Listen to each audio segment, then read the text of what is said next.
ನಮಸ್ಕಾರ. ಏನಿವತ್ತು ನಿಂಗ್ಲಿ ಗ್ರಾಮ ಪಂಚಾಯತಿ ನಿಂಗ್ಲಿ ಗ್ರಾಮದಲ್ಲಿ ಗಂಗಮ್ಮನ ಜಾತ್ರೆ ಒಂದು ಕಾರ್ಯಕ್ರಮಕ್ಕೆ ಎಲ್ಲ ಗಣ್ಯರು ವೇದಿಕೆ ಮೇಲೆ ಆಗಮಿಸಿದ್ದಾರೆ. ಅದೇ ರೀತಿ ನಿಂಗ್ಲಿ ಗ್ರಾಮಸ್ಥರು ಮತ್ತು ನಮ್ಮ ಹಿರಿಯರು ಮತ್ತು ಅಕ್ಕ ತಂಗಿಯರು ಎಲ್ಲರೂ ಈ ಕಾರ್ಯಕ್ರಮಕ್ಕೆ ಬಂದು ನೀವೆಲ್ಲರೂ ಯಶಸ್ವಿ ಮಾಡಿಕೊಡ್ತಾ ಇದ್ರೆ ಬಹಳ ಸಂತೋಷ ಆಗುತ್ತೆ. ಅದೇ ರೀತಿ ವೇದಿಕೆ ಮೇಲೆ ಆಶೀರ್ವಾದ ನಿಂಗ್ಲಿ ಗ್ರಾಮ ಪಂಚಾಯತಿ ಅಧ್ಯಕ್ಷರಾದ ಶ್ರೀಧರ್ ಅವರು ಆಗಮಿಸಿದ್ದಾರೆ. ಅದೇ ರೀತಿ ನಮ್ಮ ನಿಂಗ್ಲಿ ವಿಷ್ಣುಗೌಡಿ ಅವರು ಆಗಮಿಸಿದ್ದಾರೆ. ಅದೇ ರೀತಿ ತ್ಯಾಗರಾಜ್ ಅವರು ಆಗಮಿಸಿದ್ದಾರೆ ಮತ್ತು ನಮ್ಮ ಆತ್ಮೀಯ ಸ್ನೇಹಿತರಾದ ಶಿರೀಶ್ ಅವರು ಆಗಮಿಸಿದ್ದಾರೆ ಮತ್ತು ಜಿಆರ್ ಮಂಡಿ ರಾಮಚಂದ್ರಪ್ಪ ಆಗಮಿಸಿದ್ದಾರೆ ಮತ್ತು MLAs ನಾಯಕಪ್ಪ ಆಗಮಿಸಿದ್ದಾರೆ. ನಮ್ಮ ವಕೀಲ ಶೇಷದೇಶ್ ಅವರು ಆಗಮಿಸಿದ್ದಾರೆ.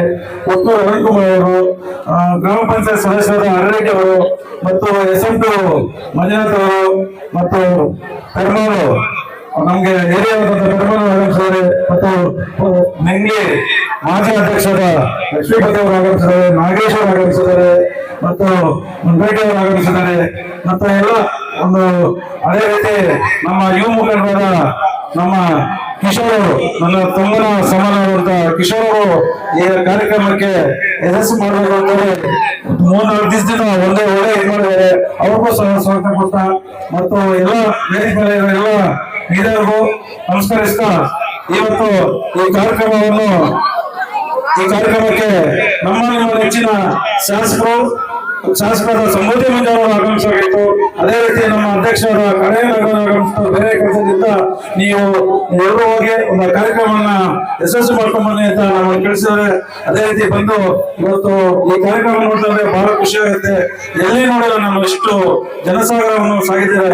ಒಳ್ಳೆಯ ಒಂದು ಅಭಿಮಾನದಿಂದ ನಿಮ್ಮನ್ನ ಆಶೀರ್ವಾದದಿಂದ ಇವತ್ತು ಒಡ್ಡಲ್ಲಿ ಮುಳಬಾದಲ್ಲಿ 3 ಬದಲು ಅಂటారు వాళ్ళు 3 బదులు వాళ్ళు ఏ చూస్తే వాళ్ళ కానీ వాళ్ళు లేదు తిరిగా ప్రోగ్రామ్ అయినాక వాన్ పడిని మనకు వాన్ కావాలి కదా ಅದಕ್ಕೆ ಇವತ್ತು ನೀವೆಲ್ಲರೂ ಬಂದು ಈ ಕರ್ನಾಟಕ ಗಣಮ ಜಾತ್ರೆಯನ್ನು ಇಷ್ಟು ಅದ್ದೂರಿಯಾಗಿ ಮಾಡ್ತಾ ಇದ್ದಾರೆ ಅಂದ್ರೆ ನಮ್ಗೆ ಖುಷಿ ಆಗುತ್ತೆ. ಇಂಥ ಕಾರ್ಯಕ್ರಮ ಇನ್ನು ಅನೇಕ ಮಾಡಬೇಕು ಅಂತ ನಮಗೂ ಖುಷಿ ಆಗುತ್ತೆ. ಅದೇ ರೀತಿ ಇವತ್ತು ಮಧ್ಯಾಹ್ನ 3 ಗಂಟೆಯಲ್ಲಿ ನಮ್ಮ ಶಾಸಕರು ಮತ್ತು ಎಲ್ಲರೂ ಮುಖಂಡರು ಬಂದು ಅಂಬೇಡ್ಕರ್ ಇದು ಪುತ್ಥಳಿಯನ್ನ ಆಹ್ವಾನ ಮಾಡೋದಕ್ಕೆ ಎಲ್ಲರೂ ಬಂದಿದ್ರು. ಅದು ನೋಡಿದ್ರೆ ಗೊತ್ತಾಗುತ್ತೆ ಏನ್ ಡೆಕೋರೇಷನ್ ಪಾರ್ಕ್ ಮಾಡೋದಾಗ್ಲಿ ಸೂಪರ್ ಚೆನ್ನಾಗಿತ್ತು. ಒಂದು ಪ್ರೋಗ್ರಾಮ್ ಅಂದ್ರೆ ಒಂದು ಹಾಡಿನ ಮುಖಾಂತರ ಒಳ್ಳೆಯ ಒಂದು ಪ್ರೋಗ್ರಾಮ್ ಎಲ್ಲ ನಾವು ನೋಡಿದ ತಕ್ಷಣ ನಮ್ಗೆ ಆಯ್ತು. ಇಷ್ಟು ನಾನು ತಿಳ್ಕೊಂಡೆ ಅಂಬೇಡ್ಕರ್ ಅವರು ಇಷ್ಟು ಸಂವಿಧಾನದಲ್ಲಿ ಇಷ್ಟು ಒಂದು ಒಳ್ಳೆ ಕೆಲಸ ಮಾಡೋ ಬಡವರಿಗೆ ಅಂತ ನಾನು ಇವತ್ತು ನಿಜವಾಗ್ಲೂ ನಾನು ಮಜಾ ತಿಳ್ಕೊಂಡೆ. ಅಂಬೇಡ್ಕರ್ ಜಯಂತಿ ಮಾಡೋದು ಹೋಗ್ತಾ ಇದ್ರು ಬರ್ತಾ ಇದ್ರು. ಇಷ್ಟು ಒಂದು ಅವರಿಂದ ಒಂದು ಸಹಾಯ ಆಗಿದೆ ಬಡವರಿಗೆ ಅಂತೇಳಿ ನಂಗೆ ಇವತ್ತು ಚೆನ್ನಾಗಿ ಗೊತ್ತಾಯ್ತು. ಅಂತ ಪುಣ್ಯಾತ್ಮರು ಇರ್ಬೇಕು ನಮಗೆ ಒಂದು ಸಹಾಯ ಇರ್ಬೇಕು ಹೇಳಿ ಇವತ್ತು ನಮ್ಮ ಮಧ್ಯಾಹ್ನ ಮುಗಿಸ್ಕೊಂಡು ಇವತ್ತೊಂದು ಸಾಯಂಕಾಲ ಒಂದು ಆರ್ಕೆಸ್ಟ್ರಾ ಪ್ರೋಗ್ರಾಮ್ ಇರ್ಬೇಕು ಅಂತ ಹೇಳಿದಕ್ಕೆ ಶಾಸಕರು ಬಂದ್ರಿ ಅಂತ ಹೇಳಿದ್ರೆ ಇವತ್ತು ನಿಮ್ಗೆಲ್ಲ ಗೊತ್ತಾಗಿ ನಮ್ಮ ಶಾಸಕರು ಒಳ್ಳೆಯ ಒಂದು ಕೆಲಸ ಮಾಡ್ತಾ ಇದ್ದಾರೆ. ಒಳ್ಳೆ ಕೆಲಸ ಮಾಡ್ತಾ ಇದ್ದಾರೆ ಅಂದ್ರೆ ನಮ್ಗೆ 2 ಕಲ್ಲಿರ್ಬೇಕು. ನಾವು ಬದುಕ್ಬೇಕಂದ್ರೆ 2 ಕಲ್ಲಿರ್ಬೇಕಂದ್ರೆ ನಾವು 2 ಕಣ್ಣಿಂದ ಅವ್ರಿಗೆ ಗೊತ್ತಾಗ್ರೆ ಕೇಳಿದ್ರೆ ಏನಾಗುತ್ತೆ ಅಂತ ಹೆಂಗಿದೆ ಪ್ರಪಂಚ ಅಂದ್ರೆ 2 ಕಣ್ಣಲ್ಲಿ ಒಂದು ಕಣ್ಣೊಂದು ಸೈನಿಕರು. ಆ ಸೈನಿಕರು ನಿಂತೆ ಬೆಳೆದ್ರೆ ನಾವು ನಿಂತೆ ಮಾಡ್ಬೋದು. ಅದೇ ನಮ್ಮ ರೈತರ ಕಷ್ಟ ಬಂದ್ರೆ ನಾವು ಹೊಟ್ಟೆಯಿಂದ ಅನ್ನ ತಿನ್ಬೋದು.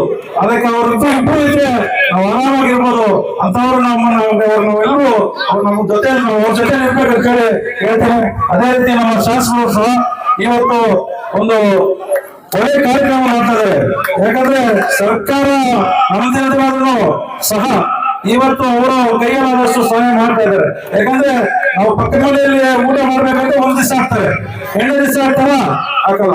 ಹಂಗೆ ನಮ್ಮ ಸರ್ಕಾರಗಳು ಅಷ್ಟೇ ಏನೋ ಅಷ್ಟು ಕೊಡ್ತಾರೆ ಹೋಗಕ್ ಬರ್ತಾರೆ. ಆದ್ರೂ ಅವ್ರ ಕೈಯಲ್ಲಾದಷ್ಟು ಅವ್ರ ಸ್ವಂತ ಇದ್ರಲ್ಲಿ ಅಷ್ಟೇ ಖರ್ಚು ಮಾಡ್ಕೊಂಡು ಇವತ್ತು ಮಧ್ಯಾಹ್ನ ನಾವು ಕಾಲೇಜ್ ಬರ್ತಾ ಇದ್ದಾಗ ಮುದುಕಿ ಬಂದು ಮಾಕೆ ರೇಷನ್ ಕಾರ್ಡ್ ಸಿಸ್ಟರ್ ఎవరు ಪೀಡು ಯಾವ ಪೀಡು ಮರಬಾರ ನಾಗೇಶ್ PM ಮಾಡ್ದ ఎవరు ಅಂತ ಮಾಡ್ದ ನಿಮ್ಮ ಅಪ್ಪ ಮನೆ ಅವ್ರು ತಂದು ಕೊಡ್ತಾರ ಅವ್ರು ಕೇಳಿ ಮಾಡ್ಕೊಡ್ಬೇಕು ಅಷ್ಟೇ. ನಾಳೆ ಬೆಳಿಗ್ಗೆ ನೀವು ಬರಬಾರ್ದು ಅಂತ ಹೇಳೋದು. ಆ ತರ ಒಂದು ಒಳ್ಳೆ ಕೆಲಸ ಲಕ್ಷ ಕೊಡೋದು ಬೇಕಾಗಿರೋದು ಅಂತ ನಾವು ಒಂದು ಪ್ರಾಬ್ಲಮ್ ಕೇಳಿದಾಗ ಇಂಥ ಮಾಡಿಕೊಟ್ರೆ ಸಾಕು ನಮ್ಗೆ ಈ ತರ ಪ್ರಾಬ್ಲಮ್ ಇದೆ ಅಂತ. ಯಾವುದೇ ಒಂದು ಹಾಸ್ಪಿಟಲ್ ಪ್ರಾಬ್ಲಮ್ ಇದೆ ಬಡವರಿಗೆ ಏನೋ ಅಷ್ಟು ಕೈಯಾಗ ಸಹಾಯ ಮಾಡ್ತಾರೆ. ವಿದ್ಯಾಭ್ಯಾಸಕ್ಕಾಗ್ಲಿ ಅಥವಾ ಒಂದು ಮದುವೆ ಆಗ್ಲಿ ಎಲ್ಲದಕ್ಕೂ ಸ್ವಲ್ಪ ಕೈಲಾದಷ್ಟು ಮಾಡ್ತಾ ಇದಾರೆ. ಅವರು ನಿಜವಾಗ್ಲು ನಾವು ಅಂತ ಶಾಸನ ಸಿಕ್ಕ ಅದೃಷ್ಟ ನಮ್ಗೆ ನಮ್ಮ ತಾಲೂಕಿ ಇವತ್ತಿನ ಪರಿಸ್ಥಿತಿಯಲ್ಲಿ ಇವತ್ತು ನಮ್ಗೆ ಸಮೃದ್ಧ ಯೋಜನೆ ಅವರು ಸಿಕ್ಕಿರೋ ಅದೃಷ್ಟ ಅಂತ ಹೇಳಿದ್ರು. ಯಾಕಂದ್ರೆ ಸರ್ಕಾರ ಕೈಯಲ್ಲಿ ಇಲ್ದ್ರ ಅವ್ರ ಕೈಯಲ್ಲಿ ಎಷ್ಟು ಸಹಾಯ ಮಾಡಕ್ಕಾಗುತ್ತೆ ಅದನ್ನು ಮಾಡ್ತಾ ಇದಾರೆ. ಅದೇ ರೀತಿ ನಾವು ಕೂಡ ಅವ್ರ ಜೊತೆಯಲ್ಲಿ ಇದ್ದೀವಿ. ನಮ್ದೇ ಅಷ್ಟು ಅಷ್ಟು ಮಾಡ್ತಾ ಇದ್ದೇವೆ. ನಾವು ರೋಟರಿಯಲ್ಲಿ ಇದ್ದೀವಿ, ಸಮಾಜ ಸೇವೆ ಮಾಡ್ಬೇಕು ಅಂತ ಹೇಳಿದೀವಿ. ಇವತ್ತು ನಮಗೆ ಕೂಡ 1.5 ಕೋಟಿ ಬಿಲ್ಡಿಂಗ್ ರೋಟರಿಯಿಂದ ಆಯ್ತು. ಚಿಕ್ಕೋಟಿಯಲ್ಲಿ 40 ಲಕ್ಷ ಒಂದು ಬಿಲ್ಡಿಂಗ್ ಆಯ್ತು. ಒಳ್ಳೆ ಒಂದು ಇವತ್ತು ನೋಡಿದ್ರೆ ಮಿನಿ ವಿಧಾನಸೌಧ ಸುತ್ತ ನೋಡುವಂಗಿದೆ, ಮಿನಿ ವಿಧಾನಸೌಧ ನೋಡುವಂಗಿದೆ ಸ್ಕೂಲ್. ಅಂತ ಸ್ಕೂಲ್ ಇನ್ನ ರೋಟರಿಯಿಂದ ಹಳ್ಳಿಗಳಲ್ಲಿ ನಮ್ಮ ಕೈಲಾದಷ್ಟು ಸಹಾಯ ಮಾಡಿ ಒಂದು ಶಾಲೆಗೆ, ಒಂದು ಸರ್ಕಾರಿ ಶಾಲೆಗಳಿಗೆ ಹೆಚ್ಚಿನ ರೀತಿಯಲ್ಲಿ ಪ್ರೋತ್ಸಾಹ ಕೊಡೋಣ. ಎಲ್ಲ ಬಡ ಮಕ್ಕಳು ಚೆನ್ನಾಗಿ ಓದಲಿ. ಇವತ್ತು ಮೊದಲು IAS IPS ಎಲ್ಲರೂ ಆಗಿರೋದು ಸರ್ಕಾರಿ ಶಾಲೆಗಳಲ್ಲಿ ಓದಿ ಇಷ್ಟು ಬಂದರೆ ಅದಕ್ಕೋಸ್ಕರ ನಾವೆಲ್ಲರೂ ಸಮಾಜ ಸೇವೆ ಮಾಡುವಂತ ಶಾಲೆಗಳಿಗೆ ಮತ್ತು ಬಡ ಮಕ್ಕಳಿಗೆ ಓದಕ್ಕೆ ನಾವು ಪ್ರೋತ್ಸಾಹ. ಇವತ್ತು ಒಂದು ಮನೆ ಓದ್ಬೇಕಂದ್ರೆ ಬೆಂಗಳೂರು ಹೋಗ್ಬೇಕಂದ್ರೆ 50 పంపించేది. ఆ 50 ఏళ్ళు మన నెలలు సమాజ శిక్షణలో వేసి వాళ్ళు అనిపిస్తే వాళ్ళు చదివి ఎంత ఉద్యోగం అయితే అనుకుంటాడు. చిన్నగా వచ్చేది సహాయం చేస్తాడు.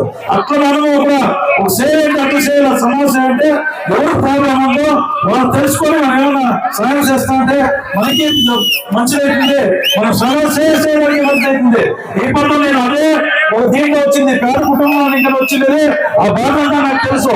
ఇప్పుడు మనం ఒక ఆర్కేశ్వర కార్యక్రమం చేయాలంటే నా అధ్యక్షుడు సీతారావు నాకు కిషోర్ పెడితే ఇది నా సొంత ఊరు ఈడ పుట్టి పెరిగినది మనోహర చేయడానికి నువ్వు ఎవరు చెప్తే చేద్దాము, నువ్వు ఎప్పుడేం చెప్తే ఆ కార్యక్రమం చేద్దామని నేను ధైర్యంగా చెప్తే ఈ సొంత ఊరు చదివినది ఈ స్కూల్లో ఈత దొరికినది ఈడు ఉన్నది. నేను ఏడున్నాను ఇప్పుడు నాకు సొంత ఊరు తయారు ఉంటాను ఈడ చేస్తామని.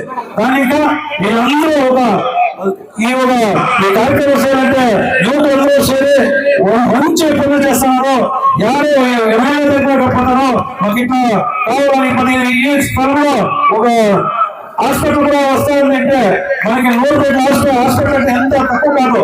ఎట్లయితే రోడ్లు, లైట్లు, నీళ్లు ఇప్పుడు మన నీళ్లు 15 నెలల ముందు నీళ్లు లేదు, ఎవరు పోలేదైనా ఆ దేవుడు ఆశ్రయంతో అధికారులు వాన పడుతుంది.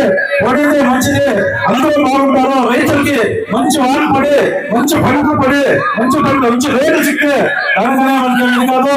ಯಾವ ಸರ್ಕಾರ మన నమ్మకం లేదో మనదే సర్కారమో మన ఇల్లు సర్కారమో మన ఊరు సర్కారం అని చెప్పొచ్చు. ఎలా అంటే మన కష్టం ప్రతి సర్కార్ అనేది ఎవరిని మనం నమ్మిట్లా.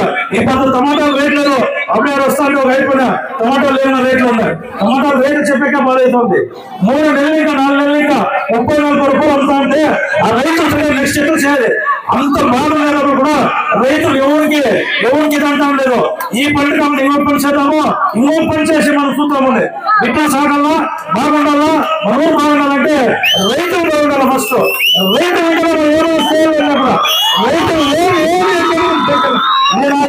రైతులు ఉండి నాకు ఏమి చేసడానికి నేను ఇప్పుడు చెప్తే సర్కారానికి మీకు ఇది ఉంటే సిగ్గు మనం ఉంటే కదా ఆ రైతులకి అంత రేటు ఉంటే ఇంకో ఛాలెంజ్ చెప్తాను. అడిగేట మీకు ఎక్కడ తెలుసా ఎంత 2 లక్షలు వస్తుంది. 2 లక్షలు కట్టదు, 1 లక్ష ఇస్తే నెక్స్ట్ పరీక్ష చేస్తారు. నెక్స్ట్ పరీక్ష అంటే చేతిలో రైతు చదువు దుబ్బేట రైతులు దుడ్డలేక అన్నవాళ్ళు మీరేం నిద్రపోతారా? నిద్రపై ఏం చేయాలి? రైతులకు సాయం చేయాలి. మీ ఎట్లా ఏంటి పెట్టుకోలేదు. దానికే చెప్పాలి మన అడుగుకోవద్దు, ఎవరిని ఆధార పెట్టుకోలేదు కాదు. మనమే సెంటర్ అయ్యింది, వంశంలో పొందింది, మన శాస్త్రం కోసం చెప్పి ఇప్పుడు నేను చెప్పేదానికి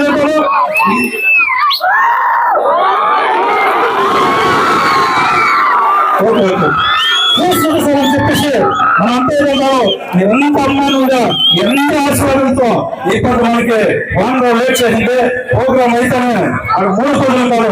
5 పనులు పడి బోర్లో నీళ్ళు రాని, చెరువులో నీళ్ళు రాని, బావిలో నీళ్ళు రాని మంచి పని చేద్దాము. మంచి మనకి ఒక దేవుడు ఆశీర్వాదంతో అందరూ బాగుండాలి, ఆరోగ్యంగా ఉండాలా, అందరూ ఆరోగ్యంగా ఉండాలి, మన ఊరంతా బాగుండాలని చెప్పి ఎవరైనా ఎಷ್ಟో మాట్లాడినాము. కానీ నాకు ఇదే రైతు బాధ్యత చూసి నాకు బాధ చెప్తున్నాను. దాంట్లో మీరందరూ వచ్చి ఇంత ప్రోగ్రాము మీకు అందరికీ నమస్కరిస్తా. జై హింದ್, జై కమల్. ಸತ್ಯನ್ ಅವರು ಸಹ ಹಬ್ಬದ ಒಂದು ಭಾಷಣ ಮಾಡಿರ್ತಾರೆ. ಅವರಿಗೆ ಧನ್ಯವಾದಗಳು. ಹಾಗೆ ಈ ಒಂದು ಕಾರ್ಯಕ್ರಮಕ್ಕೆ ಕೋಚಮಲ್ ಮಾಜಿ ನಿರ್ದೇಶಕರು